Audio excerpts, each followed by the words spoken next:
Muy buenas noches, tengan todas y todos los que están en este momento sintonizando esta conferencia de prensa. Son exactamente las 7 de la noche, hora de la Ciudad de México, que además es la hora habitual en la que solemos transmitir esta información de seguro importante y relevante para todos. El día de hoy, como lo hemos estado haciendo desde que inició prácticamente la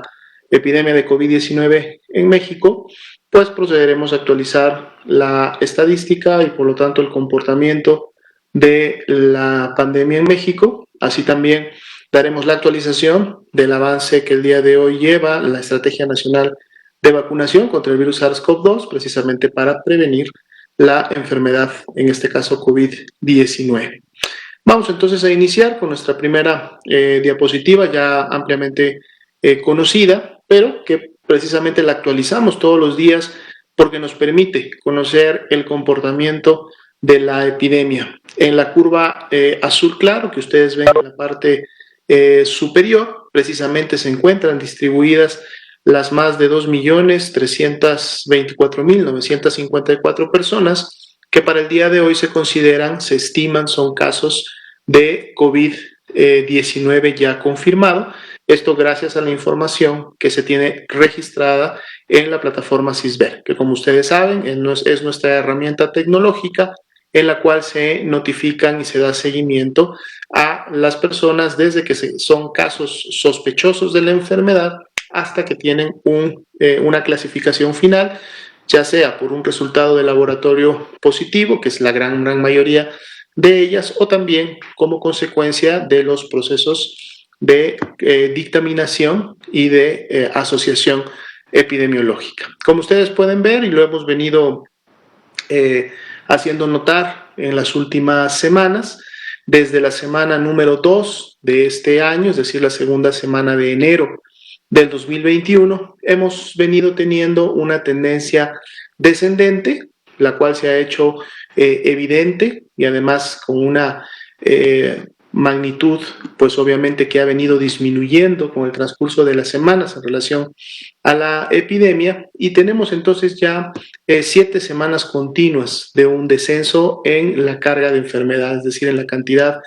de casos de COVID-19 a nivel nacional, recordando que esta curva integra obviamente lo que está ocurriendo en cada una de las 32 entidades federativas.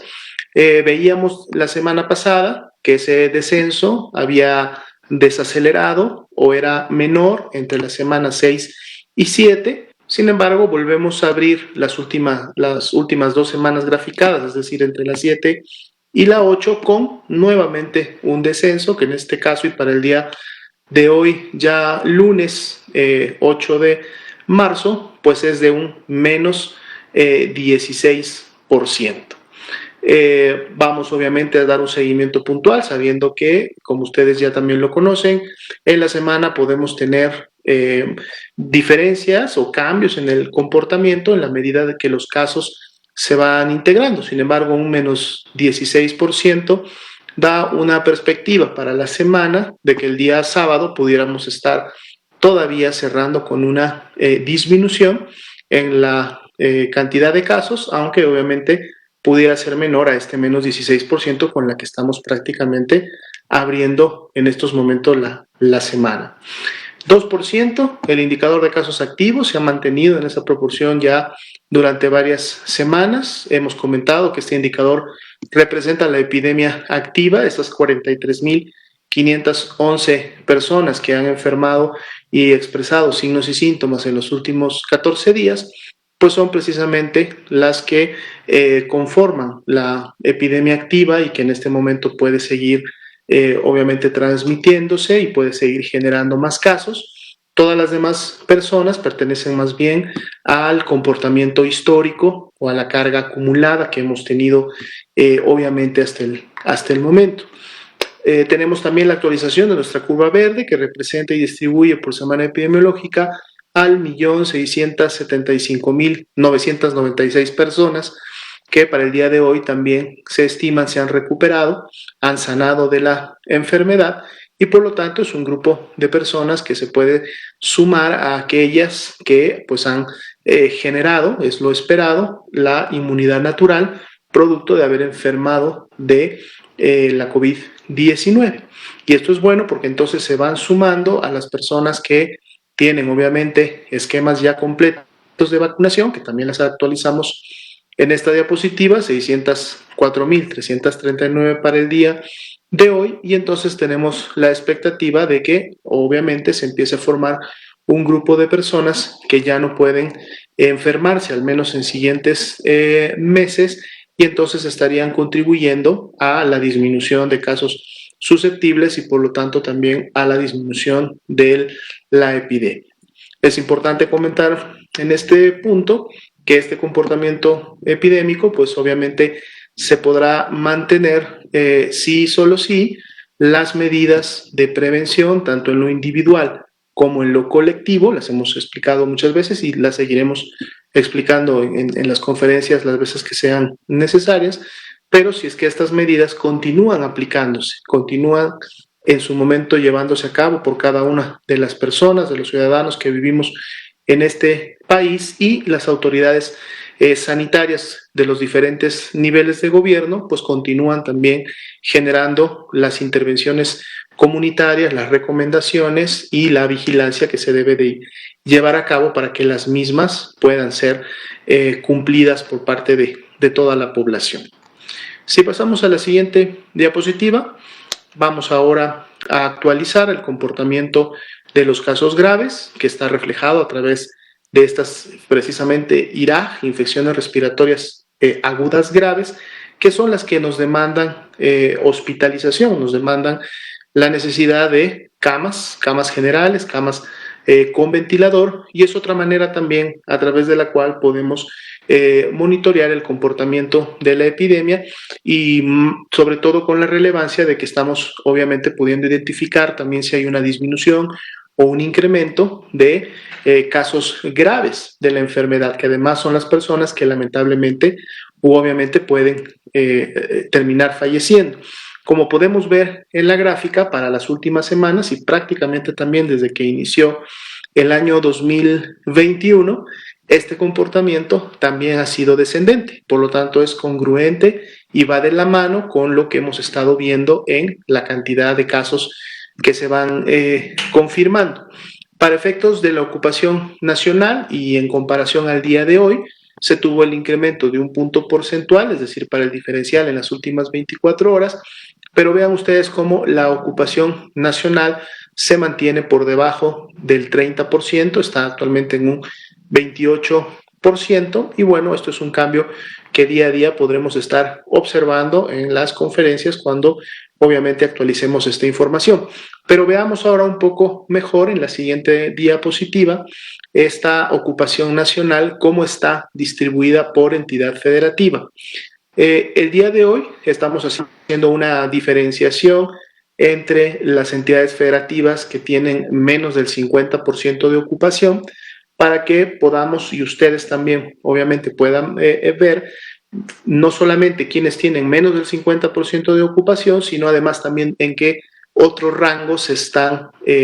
integrando las entidades federativas o la mayoría de ellas. Como pueden ver, en los rangos de más de 70% o entre 50 y 69, no tenemos el día de hoy ninguna entidad federativa, y de las 32 entidades federativas que estarían con menos del 50% de ocupación, tenemos solamente 6, inclusive entre el rango de 30 y 49, y 26 entidades federativas, es decir, la mayoría, inclusive tienen ocupaciones menos del 30%. Esto es lo que conlleva entonces a que nuestra ocupación nacional precisamente pueda ser de un 27% para efecto de la media de todas estas camas, y que para ese porcentaje, pues lo que se tiene en todo el país como camas disponibles de camas generales para pacientes sospechosos o confirmados de COVID-19 es de 23.196 camas disponibles para este tipo de pacientes. Si vemos en la siguiente diapositiva, información similar, pero ahora solamente de las camas que cuentan con un ventilador, que como ya sabemos son para los pacientes más críticos de la enfermedad, los que tienen las mayores complicaciones y necesitan los tratamientos además más especializados. Aquí también ya tenemos varios días en donde no tenemos entidades federativas por encima del 70% de ocupación. Teníamos solamente una entidad federativa que se mantiene con un 52% de ocupación, que es la Ciudad de México, en este rango obviamente entre 50 y 69.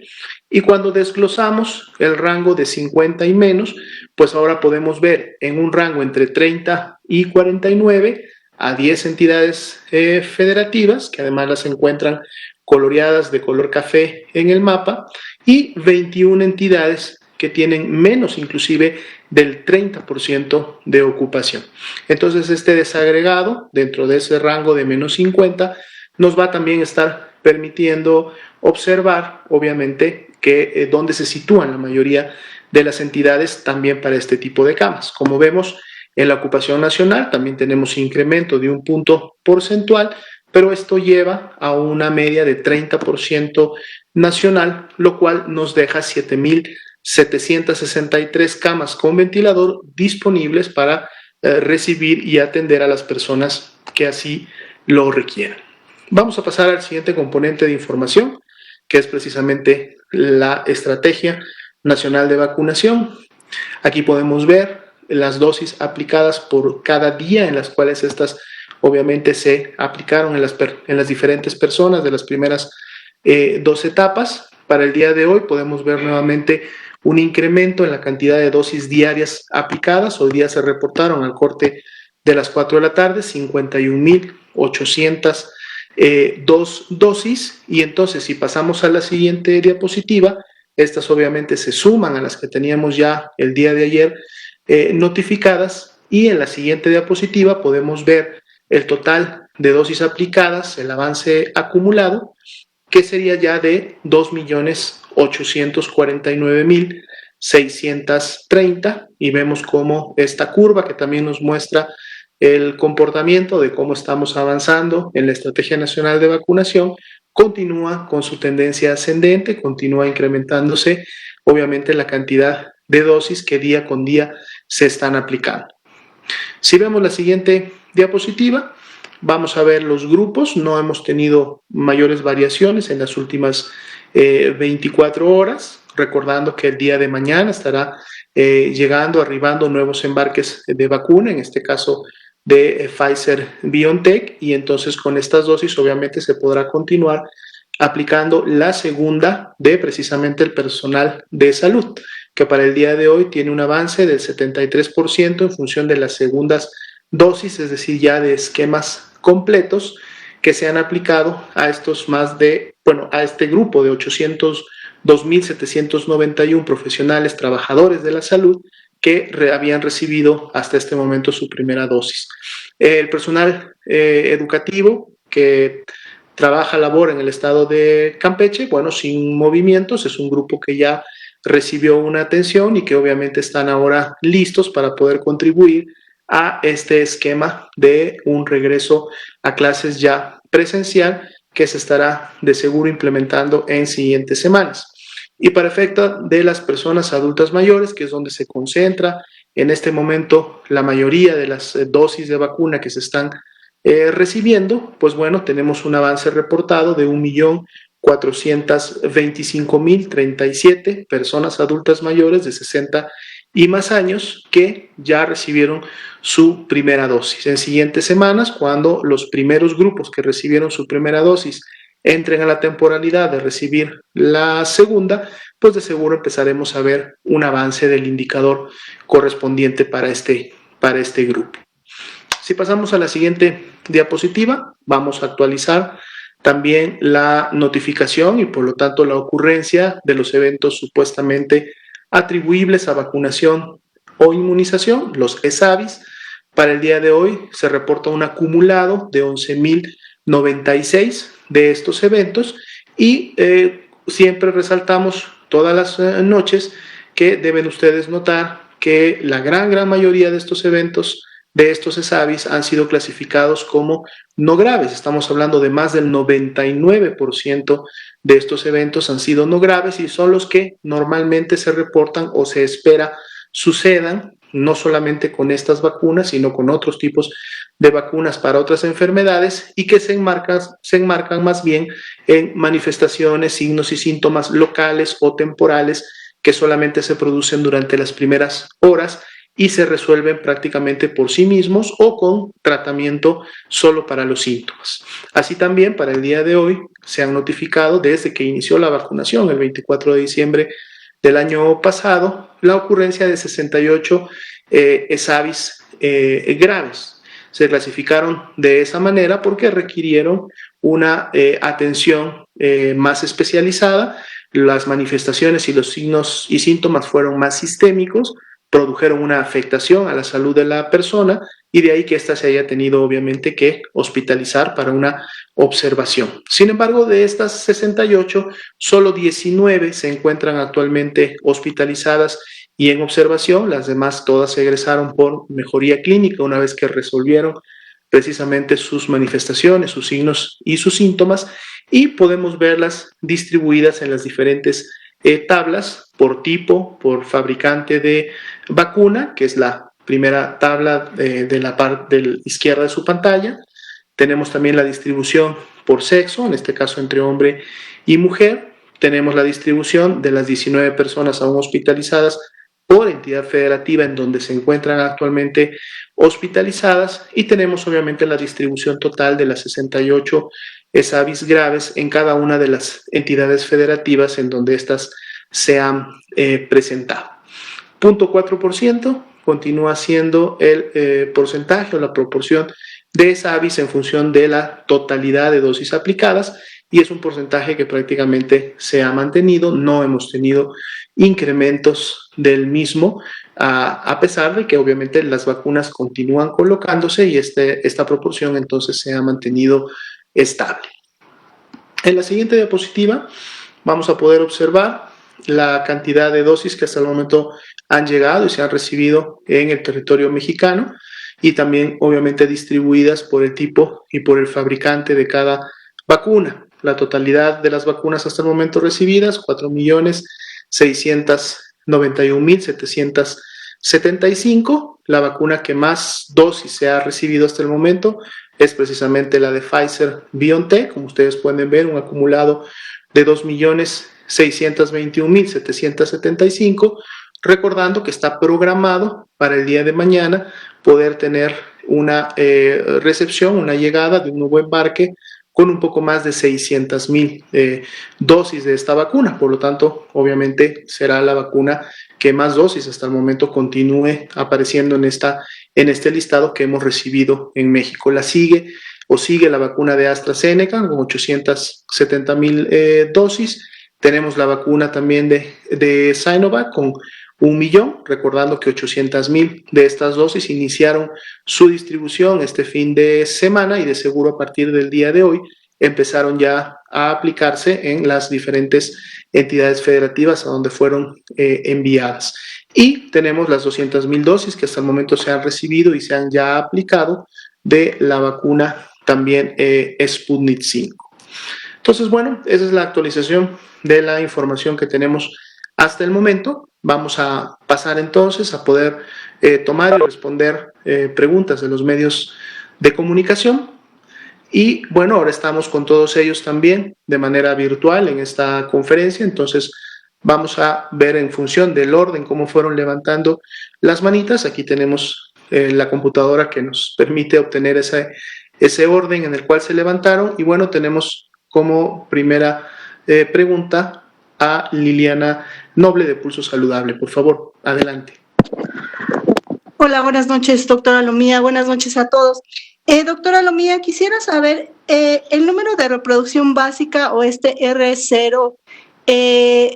¿se conoce cómo se está comportando ahora en este franco descenso de los contagios?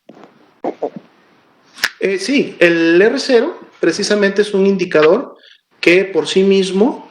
funge como uno de los indicadores del semáforo de riesgo. Entonces, se calcula para cada una de las 32 entidades federativas y por lo tanto, si este número se incrementa o disminuye, también le genera una calificación a la entidad federativa. Es un indicador que desde que iniciamos con el semáforo de riesgo se mide de manera semanal, todas las semanas, está a cargo de los equipos técnicos del CONACYT. Ellos son los que semana con semana, en base a la información que se tiene en el SISBER, que produce el Sistema Nacional de Vigilancia Epidemiológica, lo calculan. Ellos mandan todos los martes al mediodía, el corte y la actualización de este indicador, se integra para cada una, como decía, de las 32 entidades, y entonces su comportamiento, es decir, si este se incrementó o este disminuyó, pues obviamente tiene un impacto en la ponderación final del semáforo, y de ahí que estemos teniendo estos resultados. Que quiero decir que precisamente el R0 es uno de los datos que también se ha venido estabilizando y en algunos casos disminuyendo, sobre todo en las entidades federativas que en las últimas semanas alcanzaron los amarillos, y obviamente aquellas que han alcanzado los verdes. Recordemos que el 1 es el número que en su momento se quiere tener por debajo como tal, ¿no? Pensando que si estamos por debajo de 1, quiere decir que una persona no está pudiendo contagiar ni siquiera a otra persona como tal, y que cuando ese indicador está por encima de 1 es porque entonces se están generando más contagios a partir de una persona o de un enfermo. Entonces sí, es un indicador que se continúa midiendo e integrando semanalmente a los indicadores del semáforo de riesgo COVID. Gracias. Y mi segunda y última pregunta, doctor, de estos alrededor de 10,715 posibles ESAVIS, ¿ya se sabe cuáles de ellos sí son catalogados o tipificados como verdaderos ESAVIS? ¿O siempre van a ser supuestamente atribuibles a la vacunación, independientemente de que sean algo como lo que nos decía, locales o temporales, y para lo que hay una pronta recuperación? Efectivamente, la clasificación de ESAVI, como su nombre lo dice, evento supuestamente atribuible, es una clasificación de inicio, es decir, es una clasificación que parte de la integración de la información que el Sistema Nacional de Vigilancia en todas las unidades médicas del país recaba. Entonces, una vez que ellos notifican el ESAVI y se notifica como un evento supuestamente atribuible, viene luego posteriormente un proceso de dictaminación. La dictaminación no necesariamente va encaminada a descartar en sí el ESAVI, ¿no? El ESAVI finalmente fue un evento supuestamente atribuible. El proceso de dictaminación, que en este caso se enfoca a los ESAVIs graves, porque aprovecho también la pregunta para comentar, dado que los ESAVIs no graves, su característica principal es que son eventos, manifestaciones, signos y síntomas locales, es decir, en la zona de la aplicación de la vacuna, o que produce en su momento sintomatología transitoria, que se resuelve en siguientes horas, como decía, sin la necesidad de un tratamiento específico o solamente con la toma o prescripción de medicamentos para la sintomatología, el dolor de cabeza, el dolor como tal, el dolor general de cuerpo, etcétera, un poco la febrícula también. Entonces son eventos que obviamente se suponen están precisamente o directamente asociados con la aplicación de la vacuna.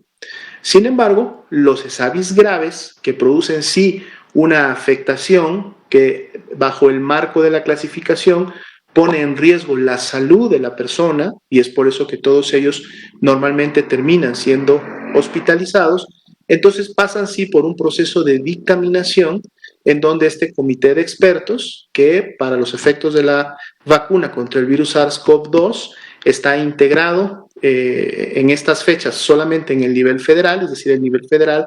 es el que está realizando estas dictaminaciones. Claro que lo hace de la mano de las entidades federativas. Cuando este comité tiene una reunión, sesiona para llevar a cabo una dictaminación, lo hace con la participación de la unidad médica que atendió a la persona, es decir, que le dio el seguimiento a ese evento supuestamente atribuible que requirió que la hospitalizaran. Los médicos clínicos de las diferentes especialidades que atendieron a la persona exponen el caso, lo presentan ante este comité y en su expertise y obviamente con el expertise federal se lleva a cabo las discusiones y se lleva a cabo finalmente el consenso para empezar a dictaminar. De estos 68 SABIs graves, ya un poco más de la mitad han pasado por un proceso de dictaminación, y de la última actualización que nos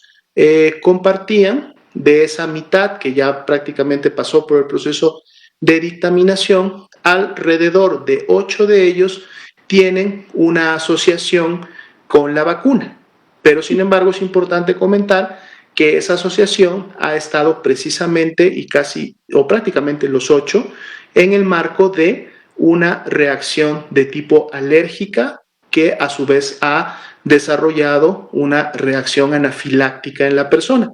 Y esto entonces de seguro es porque, como sabemos, hay personas que pueden ser alérgicas a los componentes de la vacuna, pero obviamente no saberlo, porque no había el antecedente de que se hubieran vacunado, al menos en los últimos años,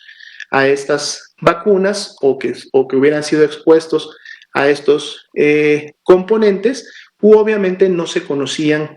como tal alérgicas. Se coloca la vacuna, viene la reacción y entonces puede ocurrir. Sin embargo, aquí lo importante a destacar es que precisamente la atención temprana, la atención oportuna que se da en el mismo punto de vacunación, que permite estabilizar a la persona que está teniendo una reacción anafiláctica, y su pronto traslado a una unidad de emergencias o de atención del segundo y tercer nivel, que permite su seguimiento y la continuidad de ese tratamiento, hasta el momento ha permitido que estas personas se recuperen y vuelvan obviamente a su estado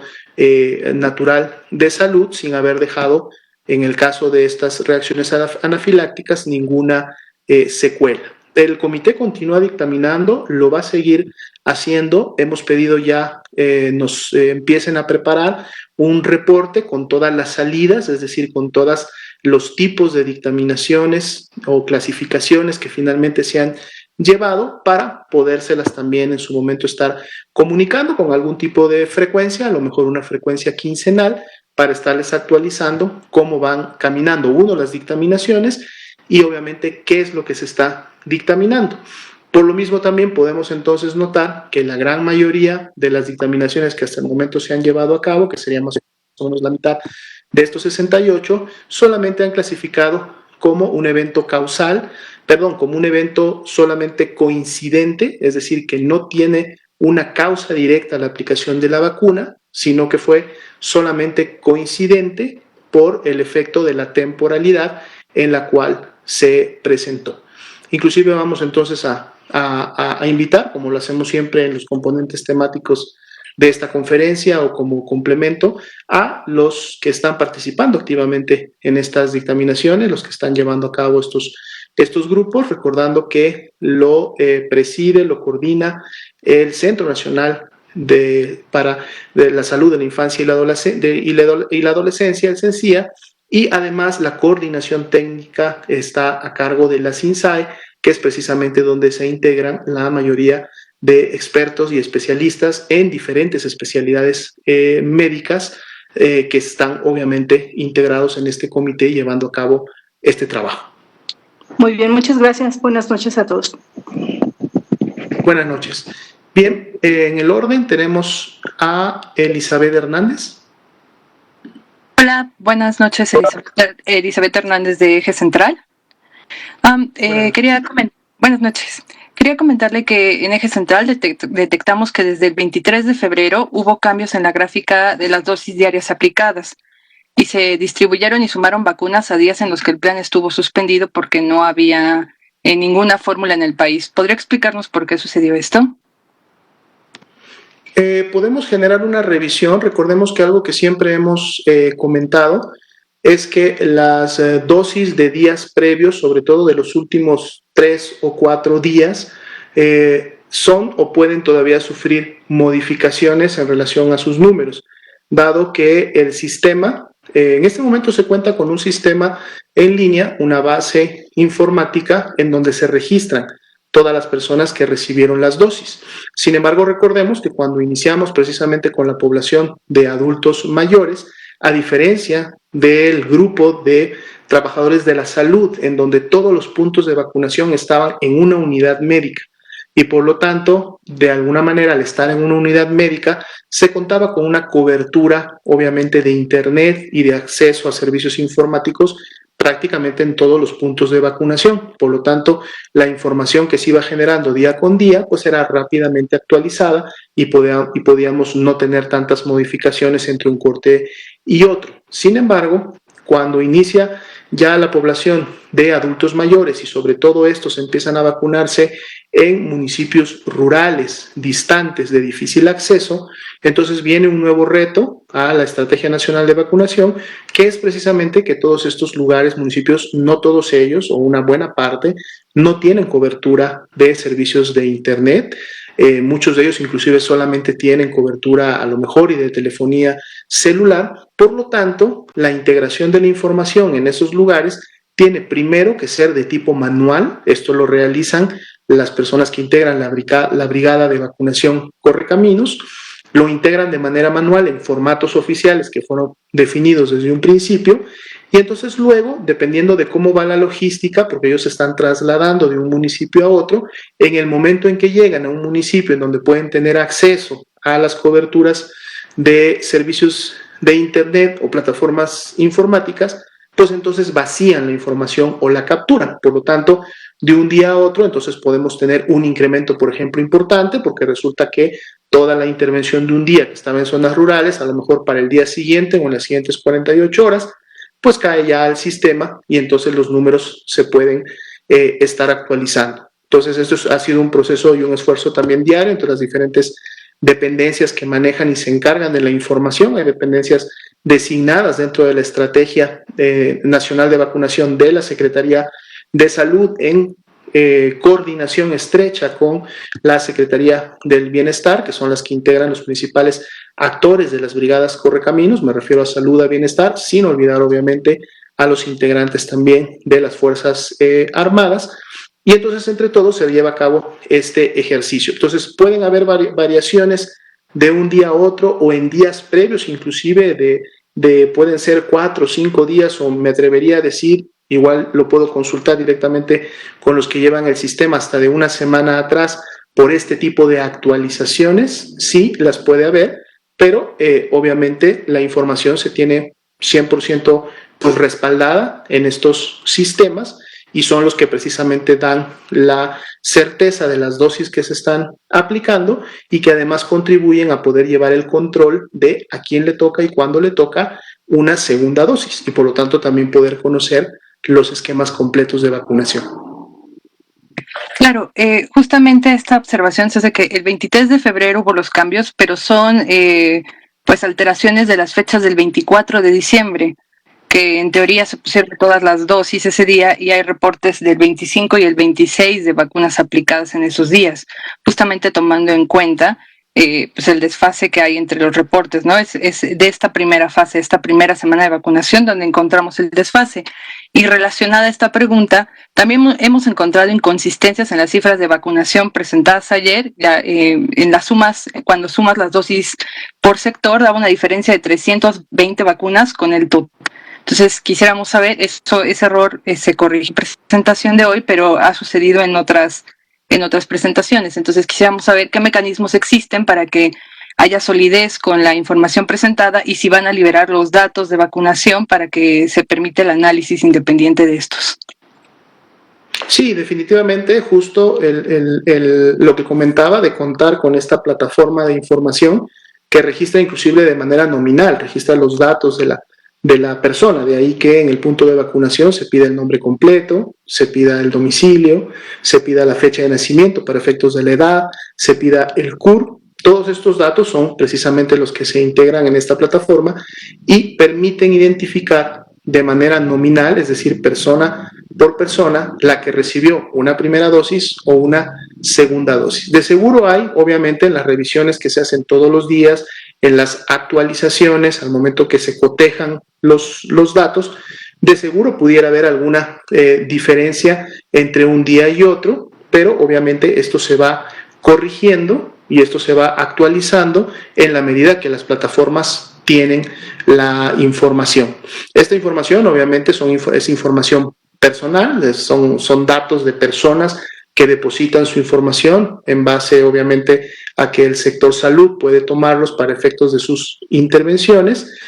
más sin embargo, en lo particular, obviamente, pues es información que está protegida por el mismo Instituto Nacional de Acceso a la Información, dado que son datos personales. Sin embargo, de seguro, a través de esta información se puede dar a conocer cortes o análisis, digamos, poblacionales, ¿no? No datos que permitan identificar a una persona, no al público, obviamente sería solamente para la persona que recibió la vacuna, pero se pueden obtener datos poblacionales para en un momento determinado poder saber en un estado, en un municipio, en una localidad, cuántas personas, en qué grupo de edad o de qué edades o de qué sexo o en qué colonias recibieron una vacuna. Obviamente esta información sí se puede extraer de la plataforma, pero no se puede dar o no se podría dar a conocer información personal de cada uno de los individuos vacunados. Y esto como sucede en todos los sistemas de información, obviamente de la Secretaría de Salud, sobre todo cuando trabajamos con datos personales. Gracias. Y finalmente, ¿podría darnos algún comentario sobre el estado de salud de los secretarios de Defensa y, por supuesto, el doctor Gatell? Sí,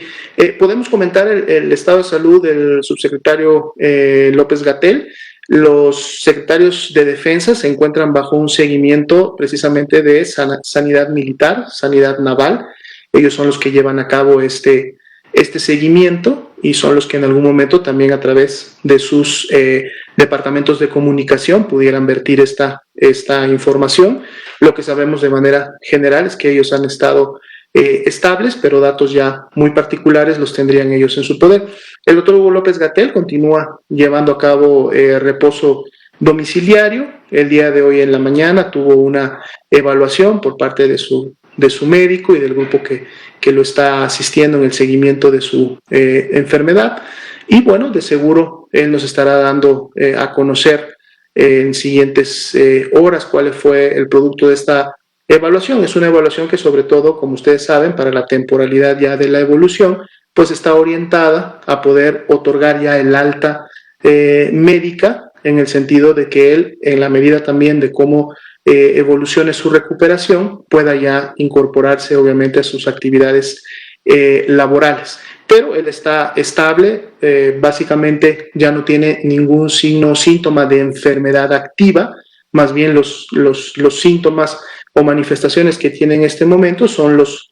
congruentes a un síndrome post-COVID, es cuando la persona ya está en una fase de recuperación y en donde pues muchas veces la fatiga, el cansancio puede todavía estar presente para efectos obviamente de todo el esfuerzo que el organismo tuvo que desarrollar, el sistema inmunológico tuvo que emprender para poder combatir y vencer a la enfermedad. Entonces, en la medida que el doctor Hugo López-Gatell se sienta ya en las condiciones de poder retomar sus actividades y que tenga la valoración médica que lo autorice y que le dé el ok para que lo pueda hacer, pues él se estará entonces integrando de seguro en siguientes días a sus actividades. Gracias. Muchas gracias. Bien, seguimos con la lista. Tenemos a Karina Aguilar, de 24 horas. Gracias, doctor. Buenas noches. Preguntarle, ¿cuándo tienen contemplado, doctor, con este movimiento de llegada de vacunas, terminar de vacunar a todos los adultos mayores, a los 16 millones de adultos mayores, tomando en cuenta que pues hasta este momento se tienen poco más de un millón de adultos mayores, casi 2 vacunados? Si se mueve este esquema que se tenía previsto para el mes de marzo, en primer momento. Sí, de hecho siempre se comentó que para el mes de marzo se tenía como objetivo poder tener al menos aplicada una dosis o la primera dosis de vacuna en las personas adultas mayores, y que de seguro en el mes de abril pudieran estarse logrando los esquemas completos. Aquí es importante comentar que si bien es cierto, existe una planeación y esta se realiza y se actualiza prácticamente todas las semanas, la misma depende y está íntimamente ligada a la proveeduría de la vacuna, ¿no? Entonces, en la medida que las vacunas van arribando al país en función de las expectativas que se tienen, en este caso de los contratos y de las fechas potenciales o probables que se tienen para cada una de ellas, es que se realiza la planeación. Hasta el momento consideramos que esto que se ha comentado de poder llegar a cubrir a adultos mayores con una primera dosis, la mayoría o la totalidad de ellos a fines de este mes, pero más importante, poder llegar a cubrir con las 2 dosis para el mes siguiente, en el caso de abril, pues es todavía una realidad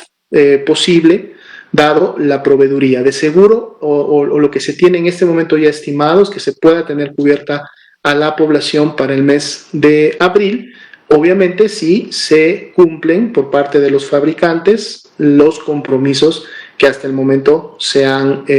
realizado de estas vacunas. El día de mañana, martes, en la conferencia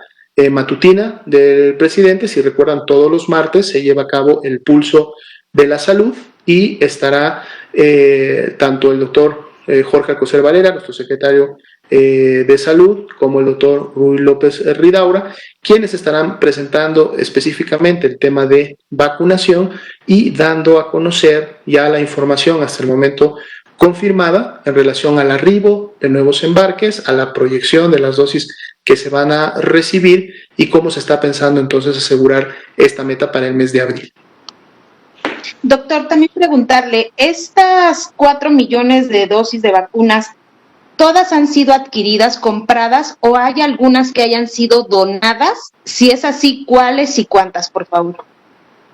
Ninguna vacuna ha sido donada hasta el momento, no hay ningún ejercicio de donación. Todas han sido adquiridas por el gobierno de México. De hecho, se han tenido, obviamente, dentro del marco de los contratos, que inclusive hacer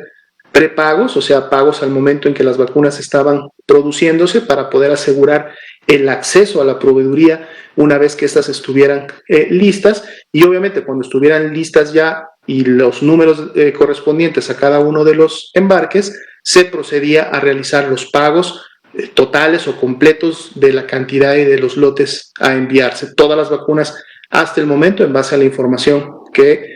se tiene documentada, han sido compradas por el gobierno de México en estos convenios precisamente con cada una de las farmacéuticas, sin recordar, o mejor dicho, recordando que todavía tenemos pendiente que el convenio, esta estrategia, esta herramienta que generó la OMS, que es la plataforma COVAX, que nos genera también un acceso importante a dosis de vacunación y que también se llevó a cabo en su momento un prepago, es decir, la plataforma COVAX tampoco es un mecanismo de donación, al menos no para México, porque México no está entre el grupo de países que califican para donación. Recordemos que la plataforma COVAX sí tiene como objetivo poder asegurar el envío de vacuna y obviamente la aplicación de esa vacuna a las personas, a los países con los retos financieros más grandes, a los países más pobres. Y es en esos países en donde precisamente en últimas semanas esta herramienta COVAX ha permitido ya sí hacer un envío y hacer donativos para que estos países puedan tener también acceso a la vacuna. El caso de México no, el caso de México está pagando por todas sus vacunas. Gracias. Y ya por último de mi parte, doctor, ¿existe pruebas de que hay una baja eficacia de la vacuna Sinovac en adultos mayores? Eso, preguntarle si sí existe. Y de ser así, si se estaría pensando en aplicar esta vacuna a otro grupo poblacional que no sean mayores de 60 años de edad. Hasta el momento no, de la información que se tiene registrada y de la información que en su momento inclusive ha sido ya validada por la COFEPRIS, por la Comisión Federal de Protección contra Riesgos Sanitarios, es que esta vacuna tiene una muy buena efectividad, sobre todo para lo que significa prevenir la enfermedad grave, que es uno de los objetivos más importantes de la vacunación. Más allá de prevenir que solamente la enfermedad se produzca, lo importante es que prevenga la enfermedad grave, es decir, una persona a lo mejor puede enfermar, desarrollar algunos síntomas leves, pero que no enferme gravemente y por lo tanto no tenga riesgo, obviamente, de fallecer, es la parte más importante. Y la vacuna Sinovac, así como todas las demás, ha mostrado niveles de eficacia suficientes para poder permitir una estrategia comunitaria, o sea, en el marco de la salud pública, como una herramienta ideal para la prevención de estos casos. De hecho, los documentos específicos ustedes los pueden consultar en la página de coronavirus.gov.mx. Cuando ustedes ingresan, el primer banner o la primera información que se despliega es la del subcomponente de vacunación. Ustedes entran ahí y van a poder encontrar cada una de las guías de aplicación para cada una de las 4 vacunas que ya tenemos en el país, y en ellas pueden ustedes identificar los resultados de los ensayos clínicos y estos niveles de eficacia que cada una de ellas han reportado, obviamente con diferenciales, ¿no?, en función de dónde se han llevado a cabo estos ensayos en diferentes países del mundo, pero finalmente están reportadas también estas eficacias que, por lo menos para las 4 vacunas que hasta el momento han llegado al país, son muy buenas para poder prevenir la enfermedad y generar los objetivos que tiene la estrategia nacional. Gracias. Gracias también. Siguiendo con el listado, tenemos a Jorge Monroy, del Economista. Sí, ¿qué tal? Muy buenas noches, doctora Lomía.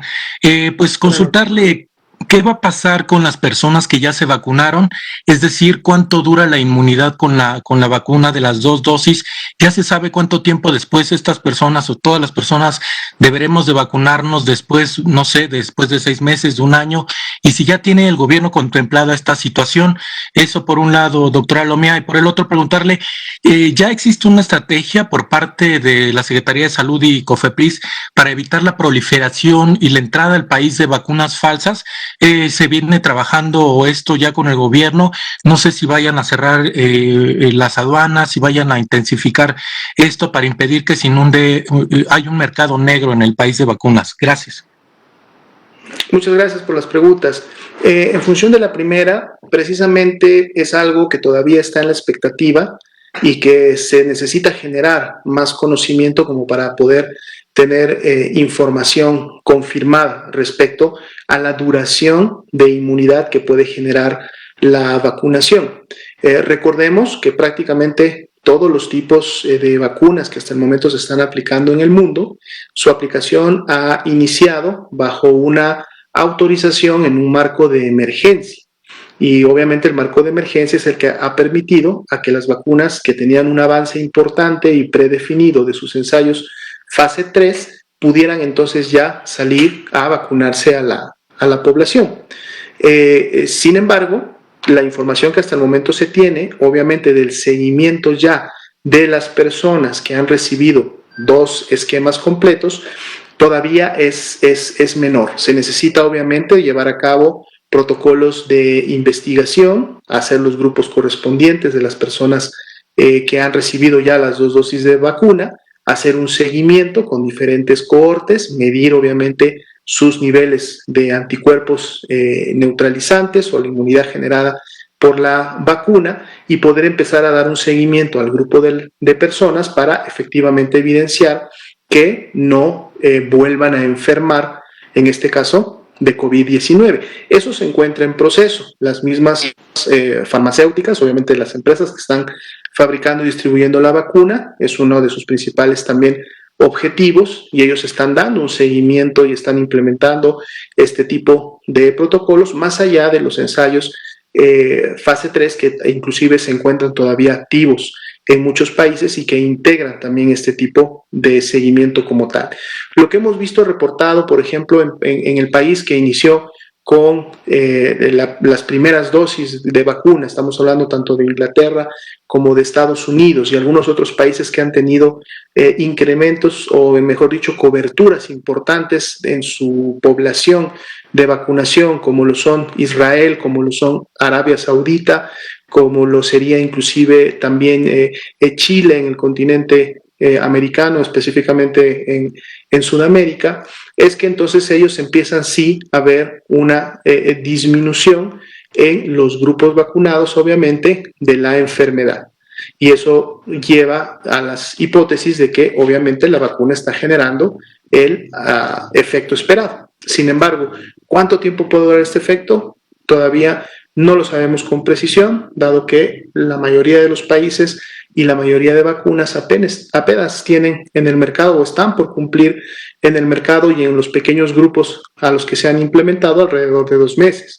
¿Lo sabremos en siguientes meses? Probablemente sí, y en la medida que se estén publicando toda esta información. Recordemos que la misma inmunidad natural que genera una infección y enfermar por el virus SARS-CoV-2 es otro tema que también está en investigación. Hay cohortes a nivel mundial que hablan que la inmunidad natural puede durar o dura 6 meses. Hay algunos otros estudios que ya han dado una extensión de hasta 8 meses. Sin embargo, hubiera todavía una expectativa de que pudiera durar más tiempo. Sin embargo, todavía información de más tiempo no ha salido, al menos no con la suficiente cantidad, ¿no?, que en su momento evidencie que así es, y es algo también que estamos en este momento viendo, qué tanto tiempo cubre la inmunidad natural a una persona que tiene el antecedente de haber enfermado de COVID-19, y eso que estamos ya a un año de que iniciaran, más de un año que iniciaran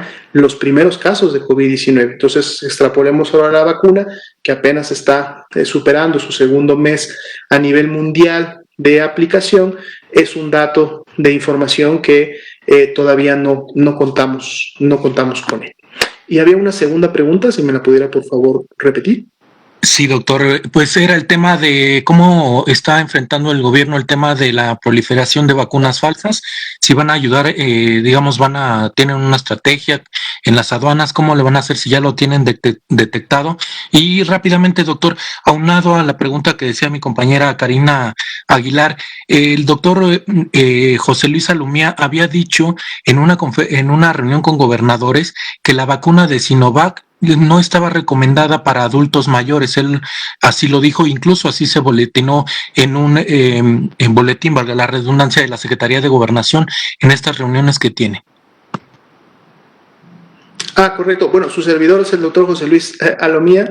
pero de seguro a lo mejor fue alguno de algún otro compañero que participa también de las reuniones de nuestros colegas. Tendría yo que... El doctor Hugo López-Gatell era, perdón. El doctor Hugo López-Gatell, podríamos en su momento revisar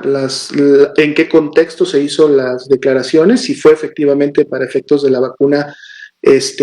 Sinovac, recordando que en su momento también fue un tema de la vacuna AstraZeneca y que después obviamente fue completamente solucionado en el sentido de que toda la información y toda la investigación con la que se contó posteriormente y las recomendaciones del grupo de expertos enfocó y autorizó que la vacuna sí era efectiva en estos grupos. Podemos hacer la revisión para efectos de las declaraciones de vacuna Sinovac. En lo personal no tengo ese antecedente, ¿no? Pero lo revisamos para ver cuál fue el marco y el contexto de las declaraciones en su momento. En el tema del mercado negro de vacunas, aquí es muy importante obviamente también hacer copartícipes de la prevención, de no caer en un fraude o de no caer en este tipo de prácticas a la misma población. Es importante empezar mencionando y recalcando que la única vacuna disponible en México contra el virus SARS-CoV-2 para prevenir la COVID-19 es la vacuna que el gobierno de México ha adquirido y que el día de hoy aplica a través de las instituciones, aplica a través del operativo Correcaminos en cada una de las entidades federativas y que es la única manera que de manera legal, pero más importante, de manera segura, la población puede acceder a la vacunación y obviamente en el orden y en las etapas que hasta el momento se han venido dando. Esto lo decimos en un contexto de si usted, ciudadano, ciudadana, en este momento le ofrecen por otra vía diferente a la de las brigadas Correcaminos, diferente a la vía institucional del gobierno de México, le ofrecen alguna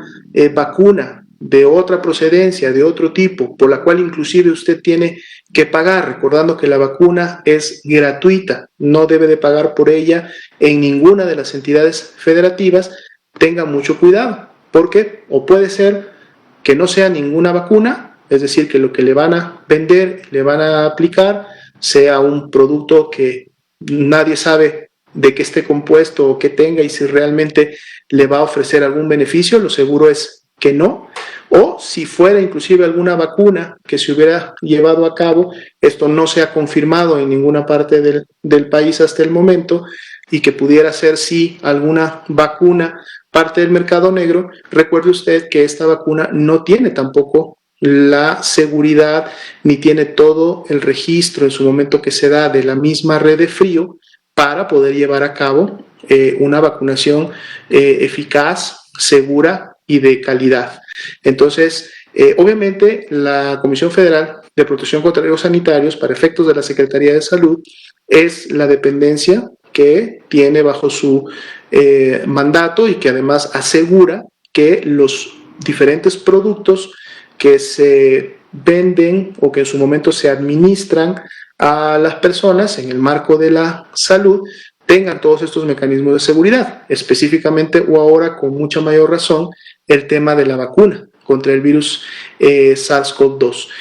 Recordar que obviamente esto no es como un medicamento, como una pastilla, como una cápsula, como un jarabe que uno lo puede traer en un maletín o lo puede traer en la bolsa o lo puede traer en una caja, no. Estamos hablando de un biológico que requiere todas unas medidas de transportación en donde debe de haber todo un aseguramiento de una red de frío que en algunas de ellas inclusive requiere de equipamiento específico o herramientas específicas para la ultracongelación